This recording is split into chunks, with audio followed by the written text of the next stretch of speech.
Hi, everybody. This is Lisa. And this is Joe. And welcome to your cheap date for July 22, 2006.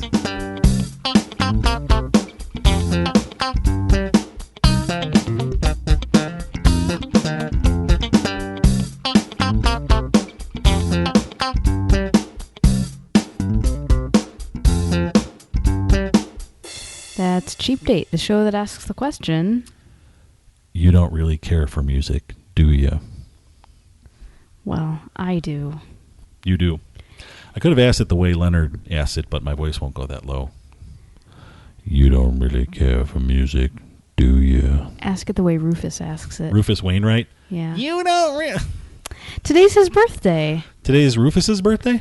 He's 33. Hey, did I mention that I saw Rufus Wainwright live? He opened for Roxy Music on their 2001 tour. I think we should back up a little bit first. Okay. Why are we talking about Rufus and Leonard Cohen?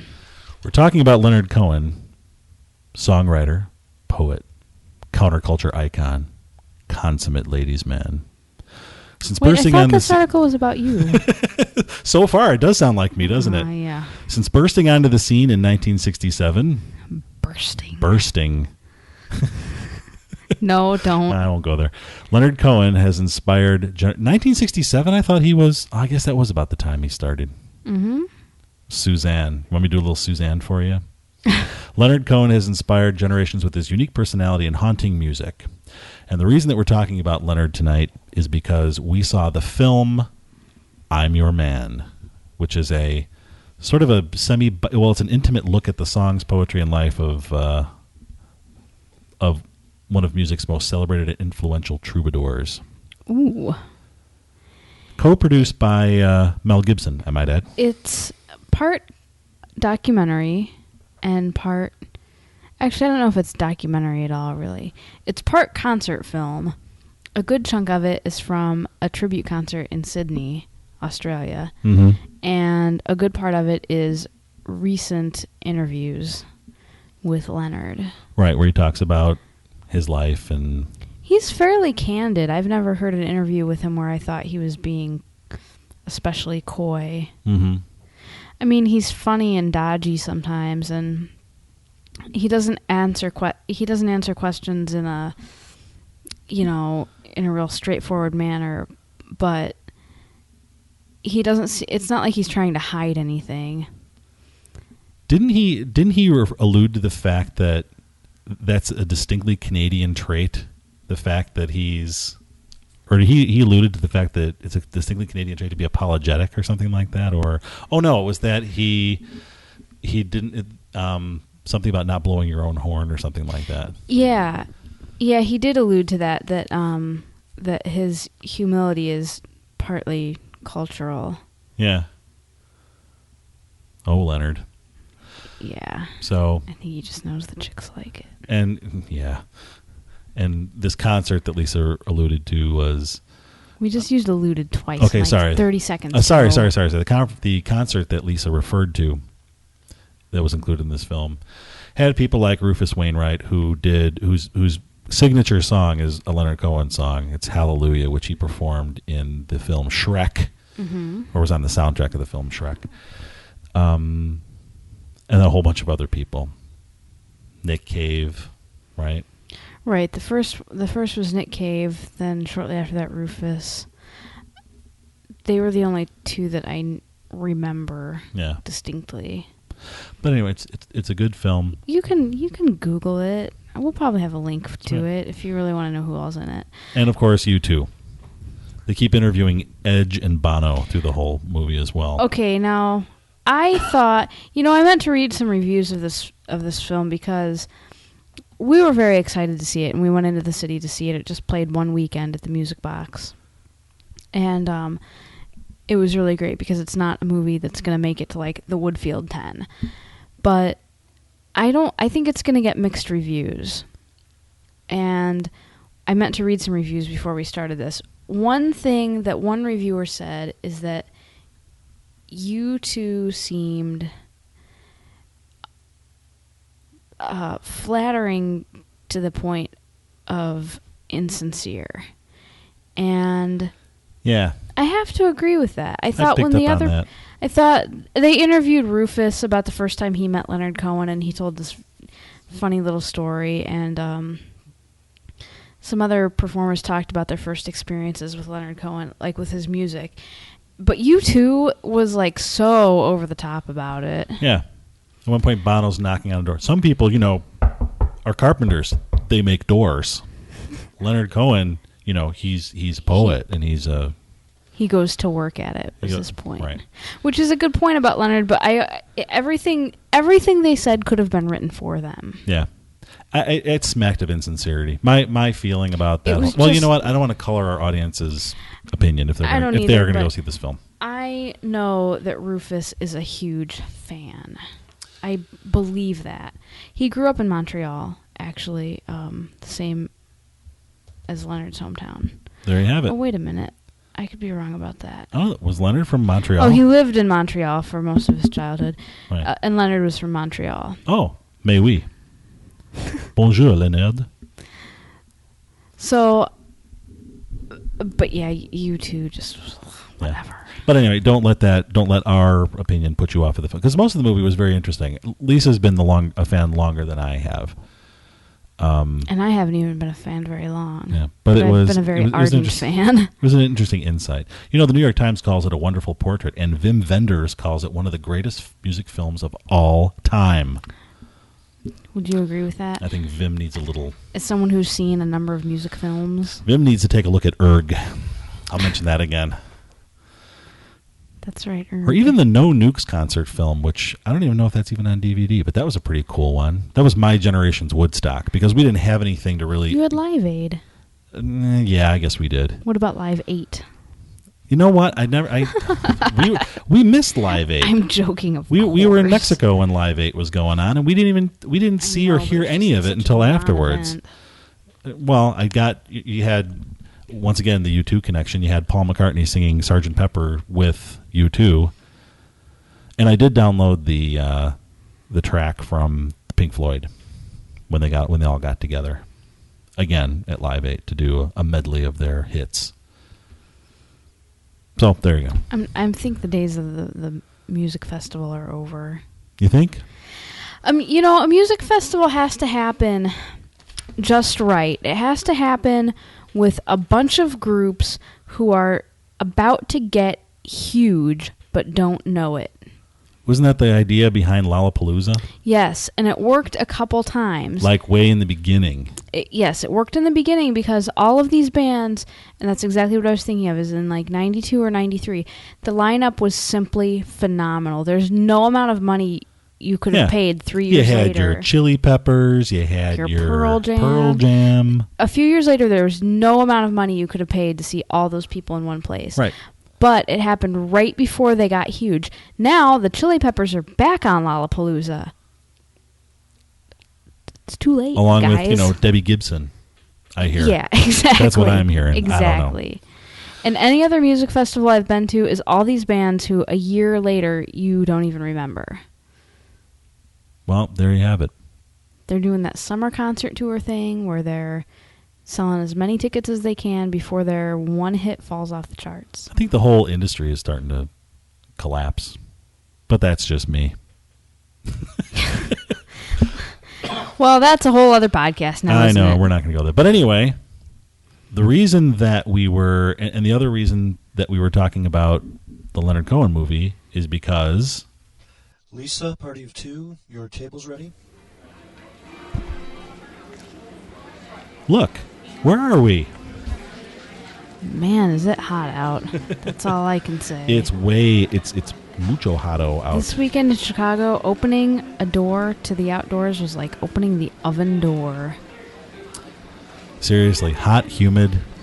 Oh, and the place where we decided to have oppressive. a little... After the movie, we decided to have a little snack was literally right next door to the Music Box Theater in Chicago. It's Cullen's, a little Irish place. A delightful Irish place. Mm-hmm. Reminds me of many other Irish places that you can go to in Chicago. Oh, great, Joe. No, but it's a cool place. I actually learned about this place from one of the sales guys that I do some work with. It's a short cab ride to Wrigley Field. Mm-hmm. Actually, it's a nice walk. It's only about 3 or 4 blocks to Wrigley Field. Okay. It's not bad. So yeah, you can head over there for pre and post Cub game activities, and it's not overly crowded the way that the places right around Wrigley Field are. Right. We saw some people who were going to a night game, right? Mm-hmm. This was a couple hours before game time. So what can we say about Cullen's? It's got all the trappings that you would expect in an Irish pub kind of bar. Mm-hmm. Wooden tables, kind of close together. On the wall above your head where you were sitting, there were interesting. It was all fronts of books of plays from people like Frank McCourt and various Irish playwrighs and plays about Ireland. Naked women. And a picture of a naked woman, which is kind of cool. Mm-hmm. I was kind of digging that. Yeah, no less. Nothing like drinking a beer. Exactly. Now we should also mention, and I wish we had remembered all the beers that they had on tap. I know that they had Guinness Harp because I had a Harp. You had a Killian's. You had a Killian's. Those are the only beers that matter to me. Newcastle Brown Boddingtons, and they have a whole bunch of other stuff. They have the corned beef and cabbage, all typical good, solid pub food. I had a cheeseburger with blue cheese on it, half-pound or third-pound cheeseburger with blue cheese on it. Oh, man. And I had I think I just had a standard hamburger, actually. Yes, tavern I burger, rarely order hamburgers out. Mm-hmm. But when I do, wow. I enjoy every minute of it. Now, the last time I was there, I had the buffalo chicken sandwich, which, as you know, is one of my favorite things to order. Yeah, how was that? That was excellent. Because I thought the food was good. I mean, the location and the atmosphere was transitory. It was between lunch and dinner. It was in the middle of the afternoon. But it was pretty crowded. It was quite day. crowded. But I mean, it was an interesting mix of people drinking and like people with their little kids. Right. So, I think if you were there after dark, it would probably be really cool. Oh, we've gone by there. In fact, the last time we were at the music box, that's that place we always walk by, and it's so crowded. And it was people were literally, I said, let's go in there. Oh, they had a band playing. And we said we should go in there, and people were spilling out. They have seating on the sidewalk, so you can go there, and you can eat out there as well. That was the day I couldn't find my driver's license. Yeah. So we had to go to Starbucks or something. No, that's the day we went to Julius Meinl. That's right. So those that of you, ended up being better anyway. That's right. So those of you who are regular listeners to the Cheap Date Show, circle of life. There's a cheap date right there. Is Music Box, and then for any of a number of great movies that you can't see anywhere else, and then a block in any direction to a neat little pub or coffee shop. It's a cool neighborhood, and Wrigley Field, and you name it. Yeah, that's right. Well, I guess when you have Wrigley Field, you got everything else that comes with it. Pretty much got it made, huh? Exactly. Yeah, and it's a smallish place, but in places like that, you don't mind getting in there and bumping into people all the time. Yeah. Hey, how are you? Oh, sorry. It was nice. Mm-hmm. When you're in the neighborhood, when the Wrigley Field neighborhood, go off the beaten path. Cullen's is, like we said, it's a couple blocks away. It's off of. It'll get you out of the mess on Clark Street and all the bars right near the ballpark, which get completely packed. This is a little bit outside the park area, but it's still really, really good, and you won't be sorry. And in fact, while you're over there, sell your Cubs tickets and go to a movie at the Music Box. Oh boy, are we going to hear it about that? No. I was go there. See, you can't beat fun at the old ballpark. I was there on Saturday with my family, and it was nice. But really, once a summer is good for me. Yeah? Well, yeah. It's not something I would do over and over and over. We were watching a DVD of Steve Goodman, Chicago folk singer. He said that he used to be able to get in for free because he knew he had a friend who was part of the ushering team that used to be there. Right. The ushers at most of the Chicago events was an outfit called Andy Frayne. So you always had to find the Andy Frayne guys, and they would always escort you to your seat or whatever. But Steve Goodman his family had a friend or something like that who was something like that. So he got to see how many games a year? Oh, like he said, like 60 some. I didn't know they even played that. 60 many. or something. Yeah. So Steve Goodman. Hats off to him as well. So anyway, Cullen's is at 3741 North Southport in Chicago. Check it out. It's a great place for a burger or a beer or appetizers. Definitely a beer. Yeah. Head over there.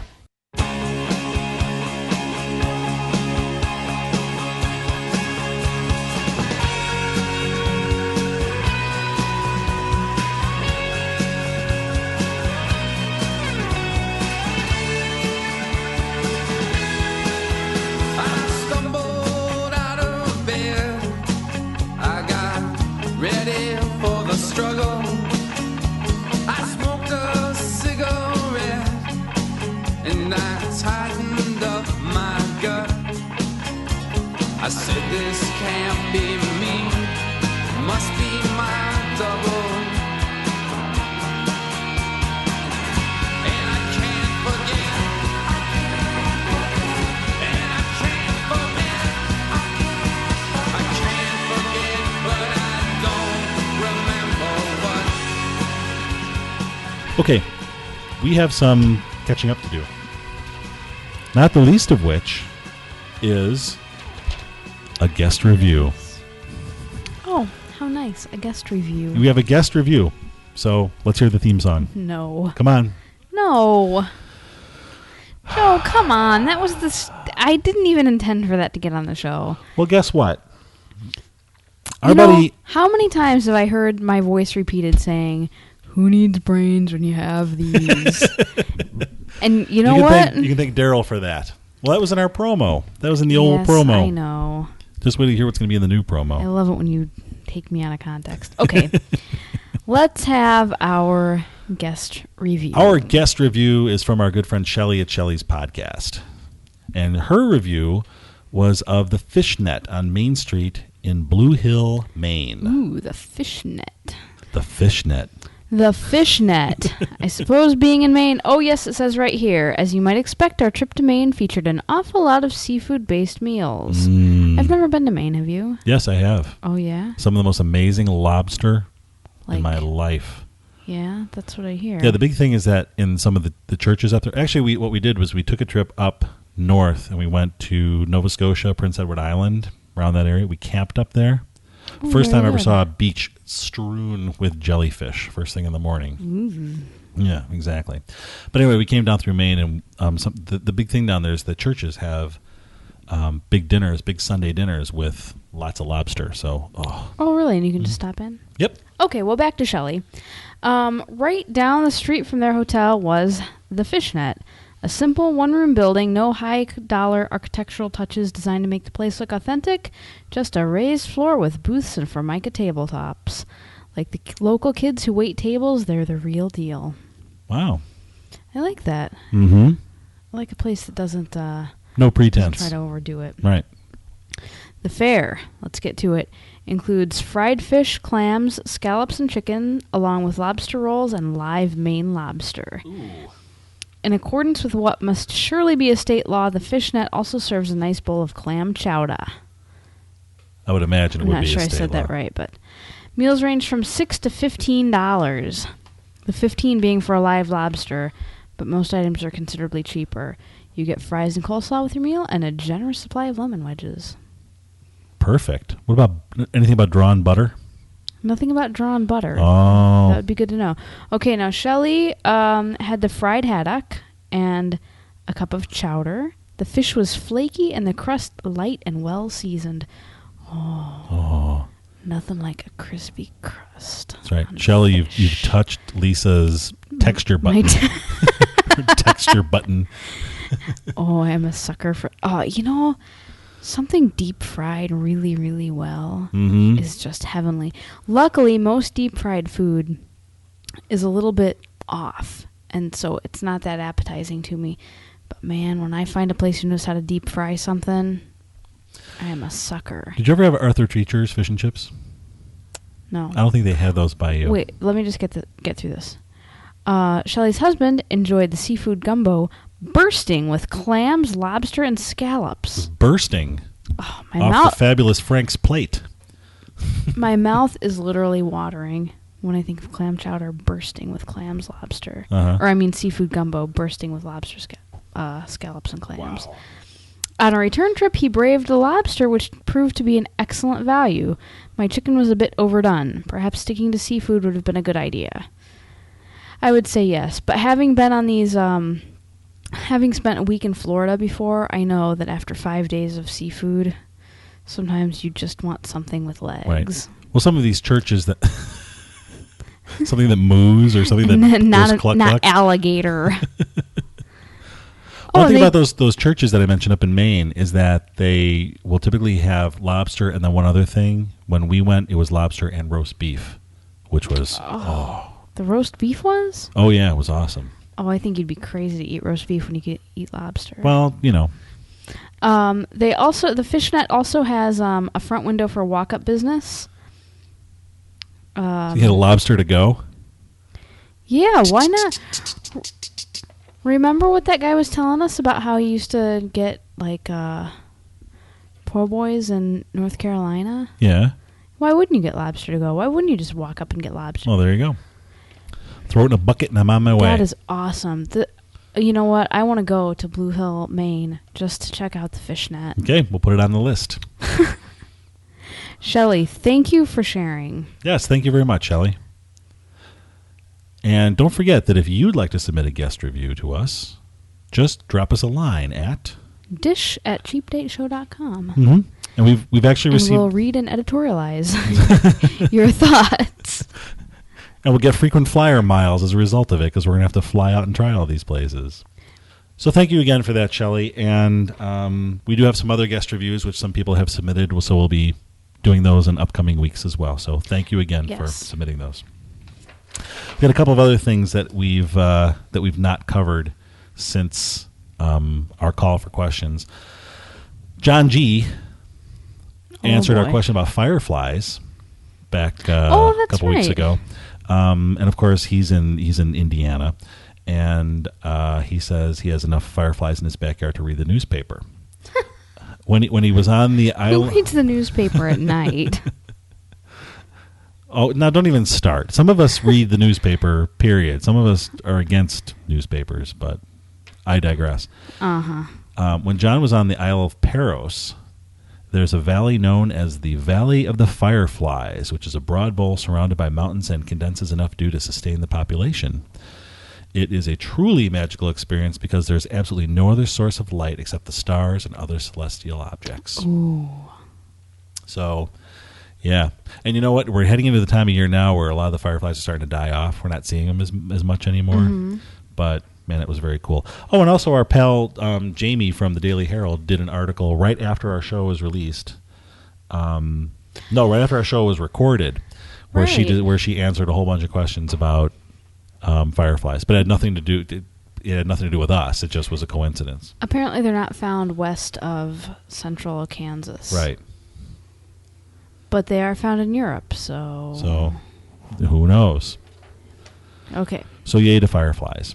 And then Adan wrote to us to also talk about bed and breakfasts. Am I pronouncing that correctly? Sure. Bed and breakfasts. Nice. He said that when he and his wife got married, on their honeymoon, they did a road trip, staying at bed and breakfast all the way, starting in Baltimore, then Colonial Williamsburg. They drove across the country to hit Memphis, Kentucky, Ohio, Amish country in Pennsylvania, and then they did it again a few years later where they drove from San Francisco to Seattle. 2-week trip up there. So, that would be a luscious 2 weeks. Mm-hmm. That's taking your time. Yeah. Because, I mean, really, that's a day trip. Not a day trip, but, I mean, you could drive it in one day. You could do San Francisco to Seattle in one day? It'd be a long day. Wow. So there you go. 2 weeks over that sounds luscious. Mm-hmm. So thank you for that, Adon. And finally, with regards to our last show, do we want to go into anything more about... I think we've answered all the questions. The whole thing about the video podcast of mixing drinks. Lisa claims to not be as cute as Lala. I think she's way cuter than Lala. So there you go. I think you're just telling yourself that. Because you can't have Lala. I'm sorry. She's like really the cutest person I've ever seen. And yeah, I don't know about the video podcast. I kind of like I like everyone having an image of me in their mind. There you go. And the set that we're in, our luscious studio, our lush studio, which consists of, soundproof tiles and 45 engineers all wearing suits and behind glass. And oh, that sounds like fun. that's right. Or the image of us sitting around in big loungy chairs with the lights down low, talking, hey, what do you think? That's like a big comfy audio chair. Mm-hmm. Somebody said that about us one time. Listener Paul had a bunch of questions on the blog with regards to he pointed out a bunch of unexplored cul-de-sacs which we had, and you know what? I dismissed them too quickly. So let's go into some more detail. Okay, let's go. Right, let's run these down. Oh, first of all, by the way, for those of you who caught the Night on Earth reference, John G. and the others, that seriously is one of the best movies ever. So it's not on DVD. That's the trick. You can only find it on VHS. But for those of us with DVD recorders, it's on DVD now. Wow. But anyway, Night on Earth by Jim Jarmusch. It's a wonderful, wonderful movie. That's all I'm going to say. Okay, so let's go through listener Paul's comments of an unexplored cul-de-sacs. Number 1, Hot Dog Festival.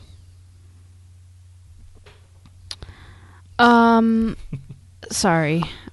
You know what? I'm still back on unexplored cul-de-sac because I freaked out because my parents just moved from a cul-de-sac. And I was like, I don't know. I was very confused about the cul-de-sac. A cul-de-sac on a crick. It's not whatever. Hot Dog Festival. I am from a town called Frankfurt. And what do you call someone from Frankfurt? A Frankfurter. Of course. AKA a hot dog. So there is a high school in town, and this is the high school that I went to. The high school mascot is, and hence the town mascot, the hot dog. Home of the hot dogs. Portrayed for school purposes as a mean little dachshund, or for hot dog fest purposes as a big smiling sausage type hot dog. Food hot dog. Food hot dog. So there's a hot dog festival every year. Interestingly, that is the only week of the year when you can, or weekend, I guess, of the year, when you can buy a prepared hot dog in Frankfurt. That's right. It's a very small town. Ooh, do we want to say this, though? Do we want to mention that? Why? Why not? Because that's your dad's big plan. Yeah, my dad wants to open a hot dog stand, which I used to think was a crazy idea until I moved here, and there are hot dog restaurants all over the place. Mm-hmm. Now I think it's a fabulous idea. Yeah, no, that's good. Frankfurt supports a Walmart, a McDonald's. As we know, a 3-inch oh boy, McMuffin McDonald's. So yeah, no hot dog restaurant there. That's what Hot Dog Fest is. And I understand the Hot Dog Festival is coming down at the end of July. Next weekend, actually, I believe. That's right. So really, if you're interested, you should Google it. And there's not much to see there, but if you're anywhere near Indianapolis or Valparaiso, no, not Valparaiso, Lafayette. Thank you. There are some people who come from far and wide who may have sort of a hobby of hot dog festivals. We saw a bunch of people from Sturgis. Well, they had Sturgis T-shirts on and stuff like that. Everybody in the country has been to Sturgis.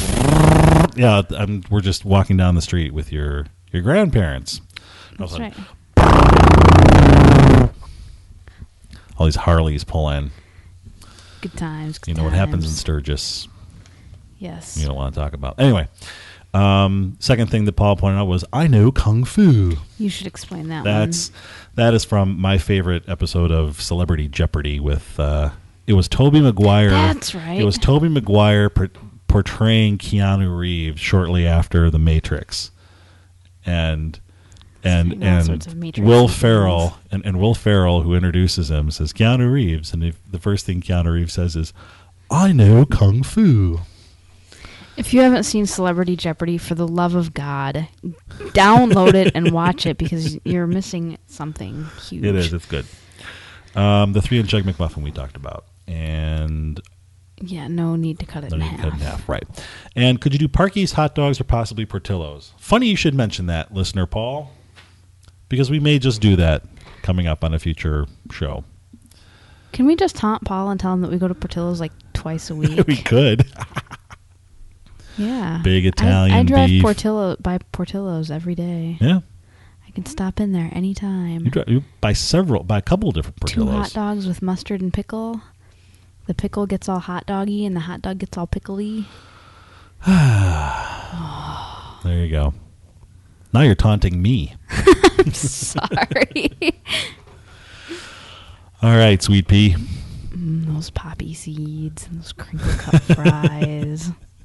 I think they're still open. We could head over there. I'm getting hungry now. Oh, sorry.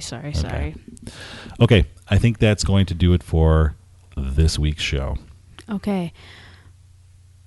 Any final thoughts? We're headed down to Frankfurt this weekend. I'm sure we'll have stories to tell when we come back. We probably will.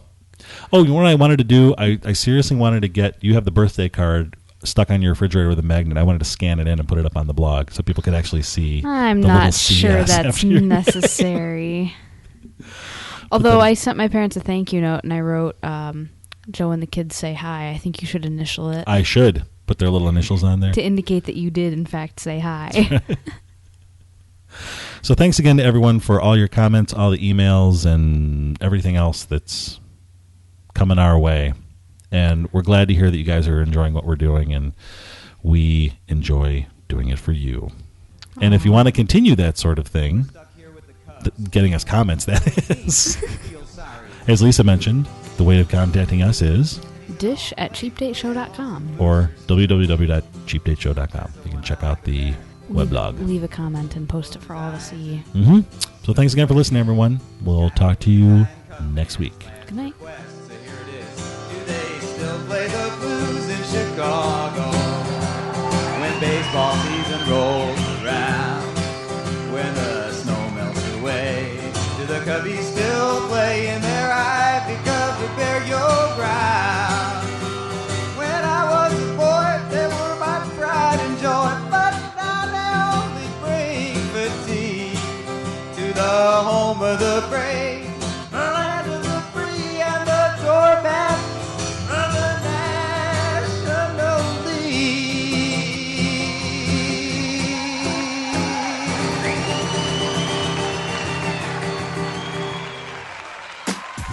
This podcast is proudly listed at podcastpickle.com.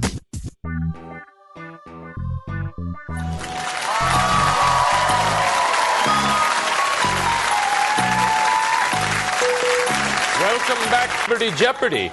I thought we were done with this, but Regis Philbin, that mongrel idiot, decided to do a celebrity millionaire, and network competition being what it is, I stand before you, a broken and miserable man.